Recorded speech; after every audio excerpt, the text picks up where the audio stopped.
Assalamualaikum warahmatullahi wabarakatuh. Kami akan mempresentasikan proposal penelitian kami yang berjudul Pengaruh Kredibilitas Brand Ambassador Ahyun Shop terhadap minat beli dan citra merek mie sedap dengan mata kuliah metode penelitian kuantitatif kelas G. Yang diampu oleh Ibu dosen Drina dan disusun oleh Dini Putri Agista dan Ervadira Dwi Putri. Kami akan menjelaskan bab 1 pendahuluan. Untuk latar belakangnya, kenapa kami memilih mie instan? Karena mie instan ini tuh sangat populer di kalangan masyarakat akhir-akhir ini. Karena dikenal oleh penyajiannya yang praktis dan cepat disajikan. Namun, eh, mie instan ini mengandung nilai gizi yang sangat rendah serta memiliki kadar sodium yang tinggi dan MSG yang tinggi, sehingga tidak disarankan untuk dikonsumsi dalam jumlah yang berlebihan menurut Anggreni 2020. Terus alasan kami memilih mie sedap sebagai topik penelitian kami karena mie sedap ini adalah mie instan pertama di Indonesia yang mendapatkan sertifikat ISO 22000 dengan berbagai variasi rasa yang disukai oleh masyarakat. Keberhasilan ini berasal berasal tidak hanya dari kualitas produknya tetapi juga didukung oleh strategi pemasarannya seperti itu. Alasan kami memilih Onion Shop sebagai topik penelitian kami karena fenomena Hallyu atau gelombang Korea yang akhir-akhir ini sangat populer. Menurut SIM 2026, gelombang Korea juga memperkuat keberhasilan strategi ini mengingat budaya pop Korea semakin diminati di Indonesia. Inilah yang mendorong mie sedap untuk memilih Ah Hyun Suk, aktor Korea yang terkenal, sebagai wajah merek untuk menarik perhatian konsumen muda. Terus untuk rumusan masalahnya, pertama ada bagaimana dampak kredibilitas brand ambassador Ah Hyun Suk terhadap citra merek mie sedap. Dan yang kedua, bagaimana pengaruh brand ambassador Ah Hyun Suk terhadap minat pembelian konsumen mie sedap. Dan yang ketiga, seberapa signifikan pengaruh citra merek terhadap minat pembelian pelanggan mie sedap. Tujuan penelitiannya juga ada tiga. Yang pertama, mempelajari dampak kredibilitas brand ambassador Ah Hyun Suk terhadap citra merek mie sedap. Yang kedua, mempelajari pengaruh brand ambassador Ah Hyun Suk terhadap minat pembelian konsumen mie sedap. Yang ketiga, mengetahui seberapa signifikan pengaruh citra merek terhadap minat pembelian konsumen mie sedap. Selanjutnya ada signifikansi, ada dua signifikansi. Yang pertama akademis, penelitian ini diharapkan dapat memberikan pemahaman mengenai seberapa penting brand ambassador dalam membentuk citra produk dan menilai bagaimana fungsi duta merek tersebut mempengaruhi perilaku konsumen terhadap produk.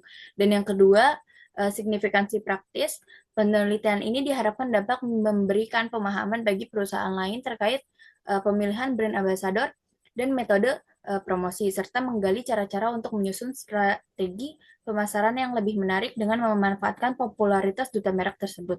Selanjutnya ada bab 2 tinjauan pustaka. Berikut adalah penelitian terdahulu yang relevan dengan judul penelitian kami. Lalu ada teori penelitian.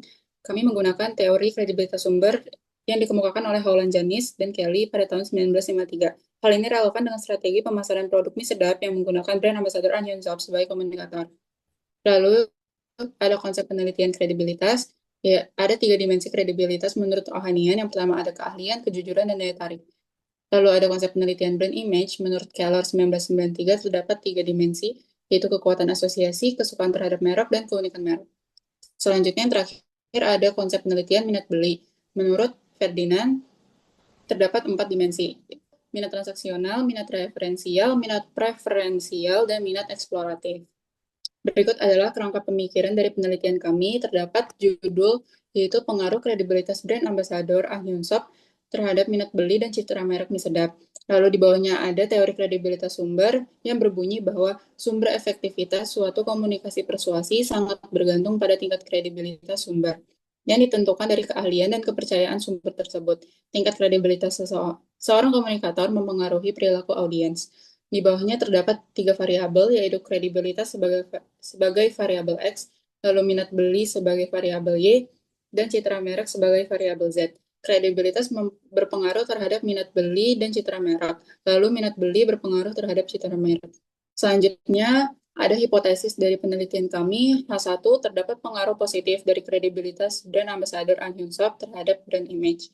H2, terdapat pengaruh positif dari kredibilitas brand ambassador Ah Hyun Suk terhadap minat beli. H3, terdapat pengaruh positif dari brand image terhadap minat beli. Selanjutnya kita akan menjelaskan bab 3 metode penelitian penelitian. Yang pertama jenis penelitian kami menggunakan metode kuantitatif. Terus objek penelitian kami adalah seluruh pengikut akun Instagram mie sedap. Dipilih karena dipilih karena mereka merupakan audiens yang secara langsung terpapar promosi produk. Lanjut, selanjutnya populasi dan sampel. Populasi kami menggunakan seluruh pengikut Instagram mie sedap yang berjumlah 115.000 pengikut per November sampai Desember 2025 ini.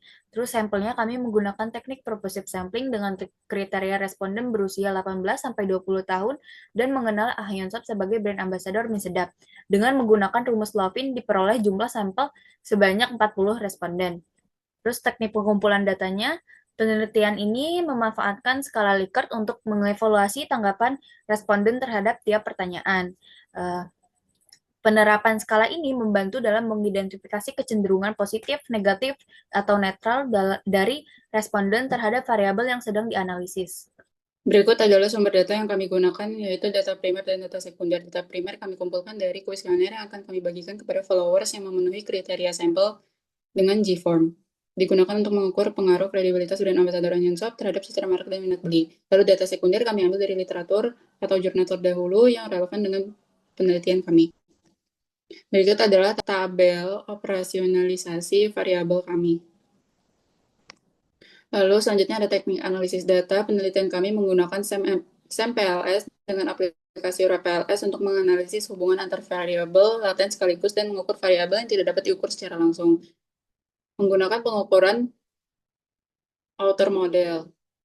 Untuk memastikan indikator tepat, terdapat dua tahapan, yaitu uji validitas dan uji reliabilitas. Uji validitas mengukur ketepatan indikator dalam mempresentasikan variabel dengan ketentuan sebagai berikut agar indikator dianggap valid.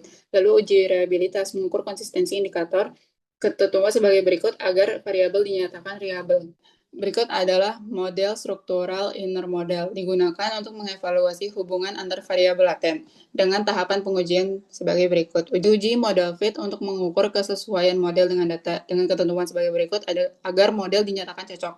Lalu koefisien determinasi R-square menilai kemampuan variabel bebas menjelaskan variabel terikat dengan ketentuan sebagai berikut. Lalu yang terakhir ada predictive relevance Q-square menilai kemampuan prediksi model dan ketentuan berikut agar model memiliki relevansi. Terakhir ada uji hipotesis penelitian kami yang menentukan signifikansi hubungan antar variabel. Dilihat melalui path coefficient dan p-value dengan ketentuan sebagai berikut agar hubungan dianggap signifikan. Sekian presentasi dari penelitian kami. Kurang lebihnya Wassalamualaikum mohon maaf. warahmatullahi Wassalamualaikum warahmatullahi wabarakatuh.